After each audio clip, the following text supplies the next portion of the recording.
Θα πάω να το αλλάξω αύριο. Δηλαδή θα ψηφίσετε στη Βουλή όταν θα τεθεί θέμα επικύρωσης? Σε παρακαλώ πολύ, ρωτάς τον επόμενο πρόεδρο της Κυπριακής Δημοκρατίας. Λοιπόν, με όλο το σεβασμό, κύριε Πρόεδρε, να ρωτήσεις τον κύριο Κατσουρίδη.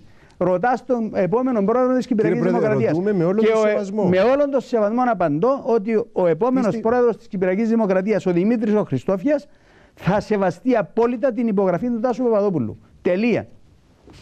Επειδή είναι θέμα που περιέχει και του εσωτερικού δικαίου. Τελεία. Θα σεβαστεί απόλυτα και θα παίρνει μέρος κανονικότατα όπως προνοεί αυτή η συνθήκη. Δεν πρόκειται εγώ να καταγγείλω τέλος πάντων τη συνθήκη. Ισχύει όπως ισχύει και η υπογραφή του Πρόεδρου Παπαδόπουλου στη συνταγματική, πώς τη λέμε, στη συνθήκη προσχώρησης. Ισχύει και η υπογραφή του Πρόεδρου Παπαδόπουλου στη Λισαβόνα. Για το θέμα του ΑΚΕΛ θα το ρωτήσουμε τον κύριο Κατσουρίδη. Να ρωτήσω τον κύριο Κατσουρίδη, μάλιστα. Ναι. Όταν θα συνέλθουν τα όργανα του ΑΚΕΛ να το συζητήσουμε. Επειδή είστε υποψήφιος, είστε δυνάμει πρόεδρος της